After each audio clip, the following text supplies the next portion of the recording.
अभी कश्मीर के पहलगाम में जो घटना घटी है, बहुत दुख हुआ इस खबर को सुनने के बाद, मगर कुछ सवालात अब भी कायम हैं। और बड़े अफसोस की बात यह है कि अब हमारे देश का मीडिया ऐसा हो चुका है कि बजाय इसके कि वो इस तरीके के हादसे पर हुकूमत की और प्रशासन की जिम्मेदारियों के बारे में सवाल करे, उसका काम सिर्फ और सिर्फ चाटुकारिता करना और चमचागिरी करना और हुकूमत की तायीद करना, बस यही काम रह चुका है मीडिया का। मेरे साथी, अगर आज कश्मीर के पहलगाम में यह दर्दनाक हादसा हुआ और 28 लोगों को उन दहशतगर्दों ने, हम अल्लाह से दुआ करते हैं कि उस 28 लोगों के कत्ल के जो जिम्मेदार थे वो कोई भी हो, हमें नहीं मालूम कि वो कौन थे, लेकिन जो बताया है उस हादसे के जो गवाह थे, उन्होंने जो बताया है, अगर वाकई में अपने आप को मुसलमान कहने वाले वो लोग थे और उन्होंने सामने वालों को ये पूछ करके कि जो मुसलमान नहीं हम उसको मारेंगे, अगर इसलिए मारा है उन्होंने, अल्लाह उनको उनके अंजाम तक पहुंचाए। मेरे प्यारे साथियों, इस्लाम किसी इनोसेंट पर्सन की, किसी बेगुनाह इंसान की हत्या करने की इजाजत नहीं देता है। हमें अगर उन 28 लोगों की मौत का ये हादसा तकलीफ देता है तो कश्मीर के आदिल हुसैन की बहादुरी को भी हम सलाम पेश करते हैं, जो वहीं पर पहलगाम में घोड़े पर अपने घोड़े पर पर्यटकों को और सयाहों को सैर कराता था। उसने दहशतगर्दों से कहा था ये मासूम लोग हैं, इनको मत मारो, और दहशतगर्दों ने उसको भी गोलियों से भून दिया था। उसने अपनी जान दे दी, लेकिन सच्चाई से समझौता नहीं किया। उसने बेकसूरों की हत्या को सही नहीं ठहराया। मुसलमान इसी को कहते हैं। मेरे प्यारे साथियों, आज कश्मीर के इस हादसे को बुनियाद बना के पूरे देश का माहौल खराब करने की कोशिश हो रही है।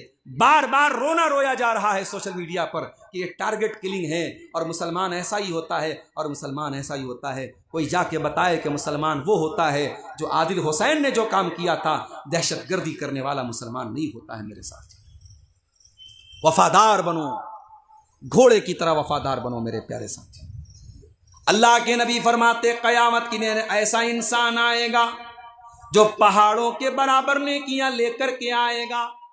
फयजअलुहु अज़्ज़ व जल्ल हबाअम मंसूरा, अल्लाह ताला उसकी नेकियों को हवा में उड़ा देगा, उसकी नेकियों को हवा में डिस्ट्रॉय कर देगा, बर्बाद कर देगा। साहबा ने कहा अल्लाह के नबी वो कौन बदनसीब होगा जो पहाड़ों के बराबर नेकियां लेकर के आएगा और अल्लाह ताला उसकी नेकियों को बर्बाद कर देगा। आपने फरमाया वो तुम्हारे ही तरह लोग होंगे, वो कलमा पढ़ने वाले लोग होंगे, वो नमाज पढ़ने वाले लोग होंगे, वो इबादत करने वाले लोग होंगे। वलाकिन्नहुम इज़ा खलौ बिमहारिमिल्लाहि इंतहकुहा, बस एक बात की कमी होगी, जब रात होगी, बेडरूम होगा, कमरा बंद होगा, न बाप देखने वाला, न माँ देखने वाली, न भाई देखने वाला, मोबाइल उसके सामने होगा, स्क्रीन उसके सामने होगी, वो गंदी गंदी चीज़ों को देखेगा, वो नाजायज़ चीज़ों को देखेगा और देखने के बाद डिलीट कर देगा, हिस्ट्री को मिटा देगा, सबूत को मिटा देगा। ऐ सबूत के मिटाने वाले, तू कहाँ से सबूत मिटाएगा? हो सकता है तेरे गूगल क्रोम की हिस्ट्री डिलीट हो जाए, हो सकता है तेरे यूट्यूब की हिस्ट्री डिलीट हो जाए, हो सकता है तेरे व्हाट्सएप की चैटिंग डिलीट हो जाए, हो सकता है तेरे मैसेजेस डिलीट हो जाए, मगर अल्लाह ताला क्या सब रिस्टोर हो चुका है, अल्लाह ताला क्या सब रिकॉर्ड हो चुका है। व इन्ना अलैकुम लहाफिज़ीन किरामन कातिबीन,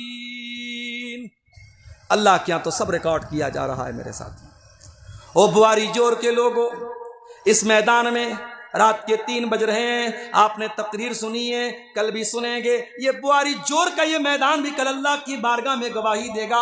आय अल्लाह, यहाँ पे बैठ कर तेरे बंदों ने कुरान को सुना था, तेरे बंदों ने हदीस को सुना था। इज़ा ज़ुल्ज़िलतिल अर्ज़ु ज़िल्ज़ालहा व अख़रजतिल अर्ज़ु अस्क़ालहा व क़ालल इंसानु मा लहा यौमइज़िन तुहद्दिसु अख़बारहा, क़यामत के दिन ज़मीन बोलेगी, ज़मीन गवाही देगी। उस दिन से डरो मेरे प्यारे साथियों, उस दिन से डरो। जमीन बोलेगी तुमने इस धरती पर कौन कौन सा पाप किया था, कौन कौन सा गुनाह। मोबाइल ने काम और आसान कर दिया। म्यूजिक, गाना बजाना हमारे नौजवानों को बहुत पसंद आने लगा। कार में बैठो वहां पे गाना बज रहा है, घर में जाओ वहां पे गाना बज रहा है, कानों में ईयरफोन लगा करके गाना सुन रहा है, ट्रेन पे सफर कर रहा है गाना सुन रहा है, फ्लाइट में सफर कर रहा है गाना सुन रहा है। ओ गाना सुनने वाला, ओ म्यूजिक सुनने वाला, तेरे दिल को ये गाना क्यों इतना पसंद है, ये म्यूजिक क्यों इतना पसंद है? ऐ म्यूजिक और गाने के दिल दादा नौजवानों, अगर वाकई में तुम्हारे दिल को म्यूजिक बहुत पसंद है तो जाओ अपने दिल की जनाजे की नमाज पढ़ लेना। तुम्हारा दिल मर चुका है, तुम्हारा दिल मुर्दा हो चुका है, क्योंकि कुरान कहता है अला बिज़िक्रिल्लाहि तत्मइन्नुल कुलूब। ईमान वालों के दिल को म्यूजिक से नहीं, ईमान वालों के दिल को अल्लाह के जिक्र से सुकून मिलता है। अल्लाह हिफाजत करे शेख सऊद अश-शुरैम की। अल्लाहु अकबर। अब तो हरम में नमाज नहीं पढ़ाते, वो इस्तीफा दे चुके हैं, लेकिन जब पढ़ाते थे नमाज और हरम में इंसान जाता था, कोई हज करने गया, कोई उम्रा करने गया, कोई वही रहता है। हरम की मस्जिद है, शेख सऊद अश-शुरैम नमाज पढ़ा रहे हैं, अल्हम्दुलिल्लाहि रब्बिल आलमीन, अपनी प्यारी आवाज में जब कुरान पढ़ते हैं ऐसा लगता है कि बदन के रोंगटे खड़े हो जाते हैं, ऐसा लगता है कि रूह में उनकी आवाज उतरती है। मेरे प्यारे साथियों, अल्लाह की कसम, तुमने कुरान को सुना ही नहीं, तुम अच्छे कारी की आवाज में कुरान को सुन के तो देखो, ये म्यूजिक का नशा तुम्हारा उतर जाएगा, ये गाने बजाने का नशा उतर जाएगा। कुरान को सुनने की तो आदत डालो, कुरान को तो सुनने की आदत डालो।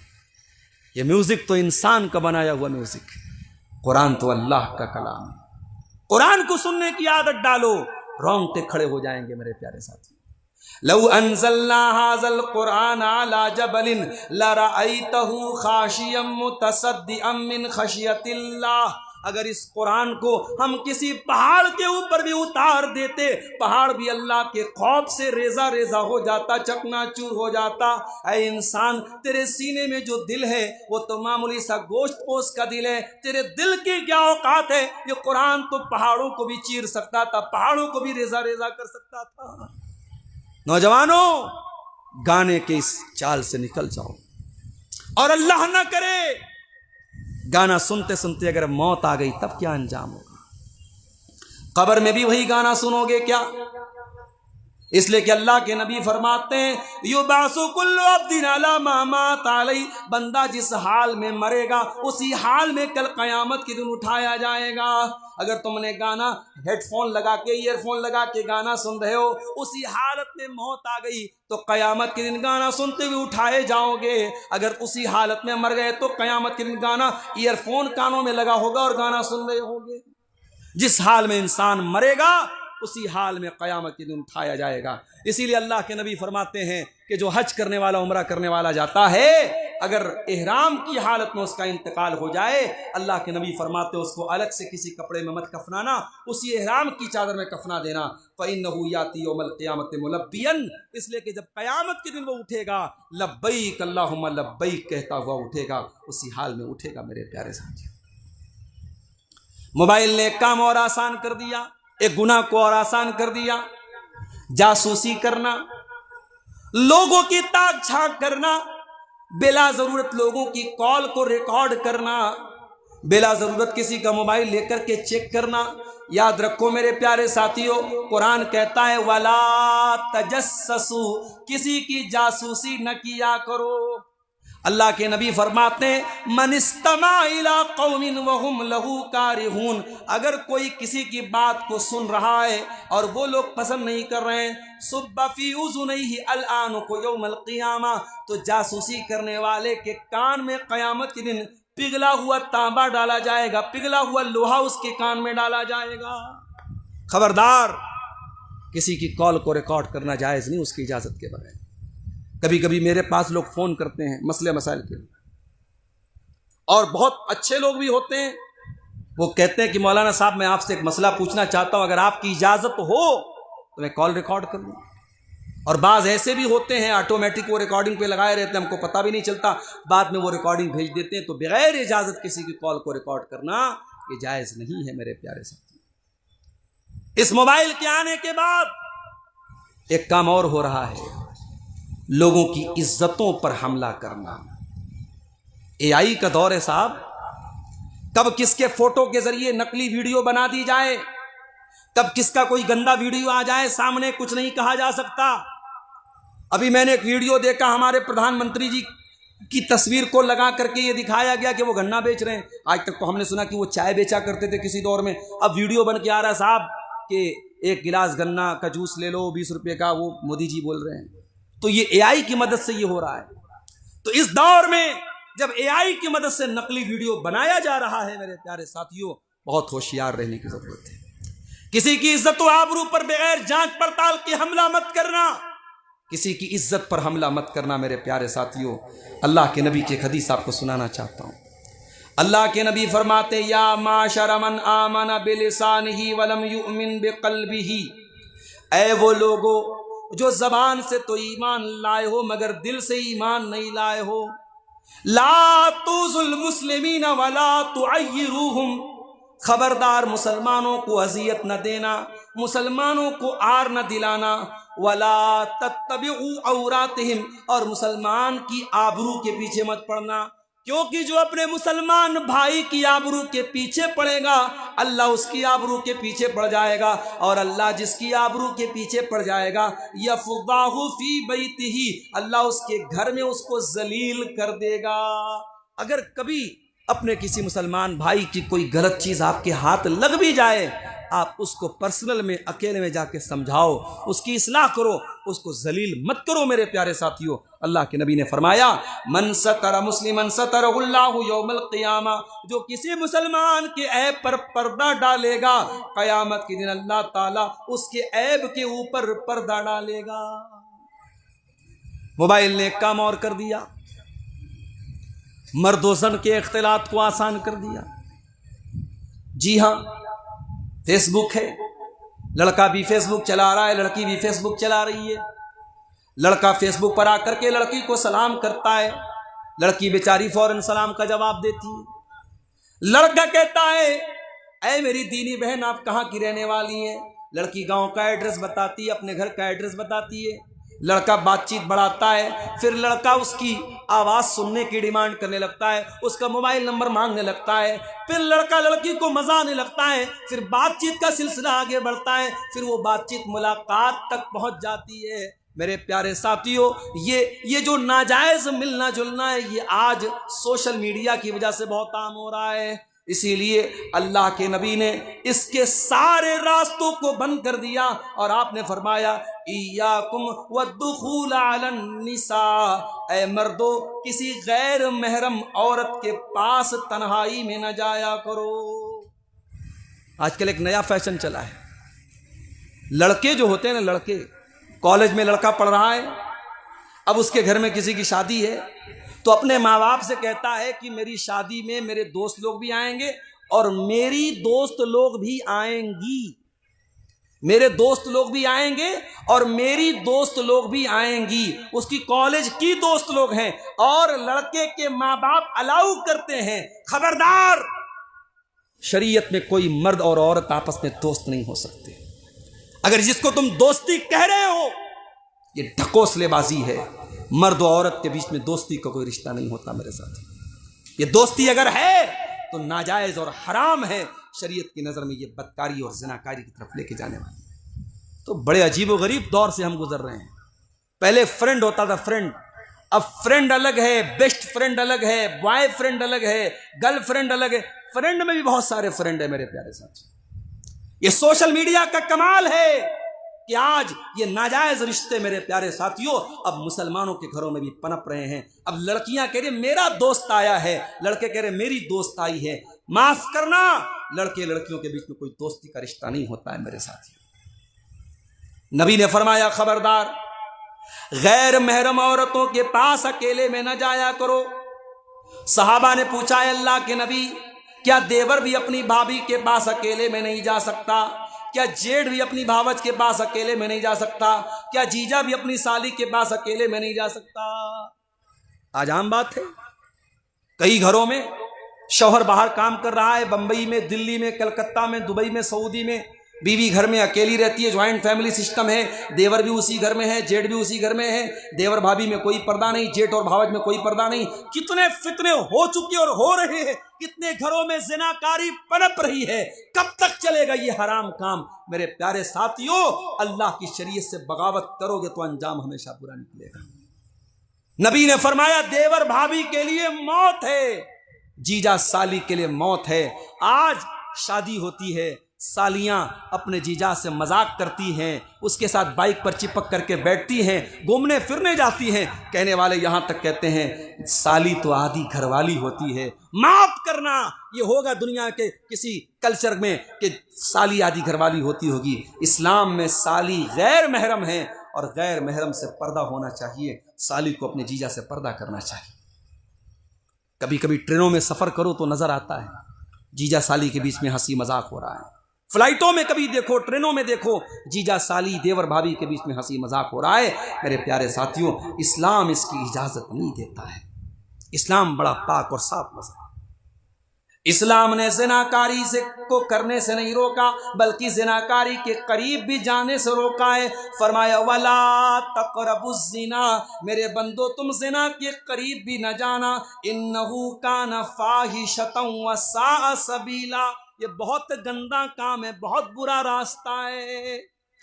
इस्लाम मर्दों को हुक्म देता है कुल लिल मोमिनीन यगुद्दू मिन अबसारिहिम, ऐ मोमिन मर्दों जब तुम रास्ते में चला करो तो अपनी निगाहों को नीची रखा करो।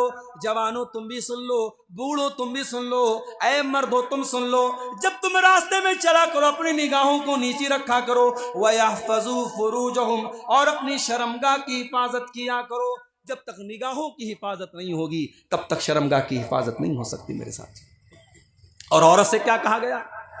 वकुल्लिल मोमिनाति यग़ज़ुज़्न मिन अबसारिहिन्ना, ऐ नबी मोमिना औरतों से कह दो वो अपनी निगाहों को नीची रखें। वयहफ़ज़्न फ़ुरूजहुन्ना, अपनी शर्मगाह की हिफाजत करें।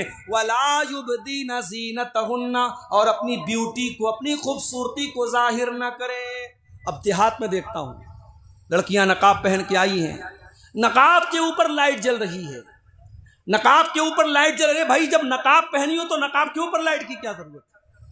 नकाब अच्छा खासा पहनी है, नकाब के ऊपर पट्टी लगी है, पट्टी पे लिखा माशाअल्लाह इस्लाम की शहजादी। अरे वाकई में तू इस्लाम की शहजादी, तो ये पट्टी लगाने की क्या जरूरत है? तो सिंपल नकाब क्यों नहीं पहनती? नकाब का भी मजाक बना के रख दिया मेरे प्यारे साथियों ने। कुरान कहता खबरदार ऐ मुसलमान औरत, अपनी जीनत को जाहिर मत कर। बाज मुसलमान लड़कियां क्या करती हैं, ईद का मौका आया, नया कपड़ा अब्बा ने ला के दिया, भाई ने ला के दिया, अब फोटो डालेंगी तो लोग बोलेंगे अपना फोटो डालती है। तो वो क्या करती है, अपने कपड़े का फोटो स्टेटस पे लगाती है, चेहरे पर स्टार लगा के चेहरे को छुपा लेंगी, ऐसे मेहंदी का डिज़ाइन दिखाएंगी कि मेहंदी का डिज़ाइन भी दिख जाए, हाथों का कंगन भी दिख जाए, कपड़े का डिज़ाइन भी दिख जाए। मैं ऐसी बहनों से कहना चाहूँगा, दो रंगी छोड़ यक रंग हो जा, सरासर मोम हो या संग हो जा। ये दोहरा रास्ता छोड़ दे मेरी बहन। अगर तुझे वाकई में दिखाने का शौक़ है तो तू खुल के दिखा। ये जो ढकोसला और नाटकबाजी है, चेहरे पर आपने स्टार लगा लिया और मेहंदी का डिज़ाइन दिख रहा है और कपड़ा दिख रहा है और गले का हार दिख रहा है, कानों की ईयररिंग दिख रही है। कुरान कहता है वला युब्दीन ज़ीनतहुन्ना, औरत अपनी जीनत को जाहिर नहीं करेगी, औरत अपनी खूबसूरती को जाहिर नहीं करेगी। और ऐ मुसलमान औरतों, कुरान में अल्लाह तुमको दुपट्टा रखने का तरीका बता रहा है। तुम्हें यह दुपट्टा बहुत मामूली चीज लगती है, तुम कॉलेज में जाती हो दुपट्टा फेंक देती हो, स्कूल में जाती हो दुपट्टा फेंक देती हो। मेरी 10 साल की बच्ची स्कूल में पढ़ती है, अच्छे स्कूल में मैंने एडमिशन कराया है। कल मुझसे कहने लगी अब्बा बहुत गर्मी लगती है स्कूल में, लेकिन स्कार्फ उतारने नहीं देते। मैंने कहा बेटा कोई बात नहीं, हालांकि वो सिर्फ उसके क्लास में बच्चियां पढ़ती हैं, लेकिन स्कूल वालों ने मेंटेन करके रखा है। क्लास के दौरान भी बच्चियां स्कार्फ में रहती हैं, उनका सर कवर रहता है। ये बच्चियों को मेरे प्यारे साथियों जब बचपन से हम ये तालीम देंगे, इंशाअल्लाह जवानी के बाद भी वो पर्दा करेंगी। खबरदार ऐ मेरी बहन, अपने दुपट्टे को तू हकीर मत समझना। कुरान तुझे दुपट्टा रखने का तरीका भी सिखाता है। कुरान कहता है वल यज़रिबना बिखुमुरिहिन्ना ला जुयूबिहिन्ना, ऐ मुसलमान औरतों अपने दुपट्टों को अपने सीने पर रखा करो, अपने गले बांधे रखा करो। तुम्हारा सीना खुला हुआ नहीं होना चाहिए, तुम्हारा दुपट्टा तुम्हारे सीने पर गले बांध पर होना चाहिए। मेरी प्यारी बहनों, आपका दुपट्टा कोई मामूली चीज नहीं है। जन्नत की औरतों के सर पर भी दुपट्टा होगा। अल्लाह के नबी फरमाते हैं, लौ अन्नम रातम मिन अहलिल जन्ना, अगर जन्नत की कोई औरत दुनिया की तरफ झांक दे, सिर्फ एक नजर दुनिया की तरफ डाल दे जन्नत की औरत, तो क्या होगा? लमल आत्मा बैनहुमा रीहा, जन्नती औरत की खुशबू से जमीन व आसमान भर जाएंगे और जन्नत की औरत की रोशनी से पूरा जमीन और आसमान भर जाएंगे।